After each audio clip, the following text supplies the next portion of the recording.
It's been more than 3 weeks now since residents of Taraba State, alongside their neighbors of Adamawa and Gombe states, were plunged into total blackout following the vandalization of 4 transmission 330 kV line towers along Jos-Gombe. This situation has crippled economic activities, coupled with the hike in the pump price of premium motor spirit, leaving only those with generating sets to run their homes and businesses, just as water supply to homes is now dependent on water trucks for daily water needs. At night, visibility is poor as drivers only depend heavily on their headlights due to the power outage which powers the street lights in some areas. Added to the residents' troubles is the high temperature, which has caused unimaginable discomfort and sickness, forcing residents to seek shelter under trees. The power outage has really affected me. Especially, I'm the kind of person that always buy food products in bulk and store it in my refrigerator. But with this problem of power outage, and it has really made my foodstuff spoiled. Because even if you say you're using generator, how much are you going to buy a liter of fuel to fill your generator and then power your refrigerator? It's expensive. So it has made life so hard for me as a person. And my meats have spoiled. So many things. I've lost count of what I've lost in my refrigerator. It hasn't been that good because it has been hectic without lights, like no water, no lights, there's heat, people sleep outside, no even cool water to take, no even water to cook, go from far to fish water just to cook and drink.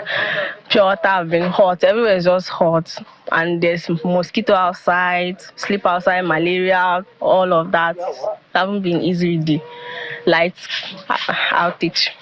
Worried by the situation, the State Commissioner for Energy and Economic Development, Naomi Agbo, is accusing the federal government of neglecting the state and the entire northeast region by failing to address weeks of blackout in affected states. According to her, the state government has contacted the Minister of Power with no positive feedback, insisting that the blackout has led to increased crime and security challenges. What is the dividend of democracy for our people if things like this will give us long-term blackouts without any remedy to the people? I can assure you there are regions that I will not call on air right now, but even 1 or 2 day blackouts, these solutions will be remedied. But the Northeast, why is it that the Northeast, a federal issue, has still not been addressed? That we cannot even give our people a definitive timeline to say this is when power will be restored. If it's a localized issue for the state government, we can definitely give you exact timelines when you should expect restoration of power supply. But as of right now, the only line that connects Taraba State or even the Northeast region to the national grid is the Jos-Gombe line. The lengthy time to respond to this matter is concerning, as it shows complete neglect by the federal government of Nigeria to Taraba State and the region. If there is one thing we have all learned in the past few weeks from the response time to faults and the priority of heads in the sector, is that the network to the Northeast region is vulnerable. She's calling for the immediate implementation of the Northeast Ring Circuit as contained in the proposal of TCN expansion plan to connect the Northeast to the south of Nigeria. The outcry for a robust plan such as the Northeast Ring Circuit as contained in the proposal of TCN expansion plan to connect the Northeast to the south of Nigeria should be implemented by the federal government immediately. To our sister states in the Northeast region, we have felt and observed keenly the increase in the insecurity that has plagued us all, especially during these days of total blackout for some and partial electricity supply restored to some.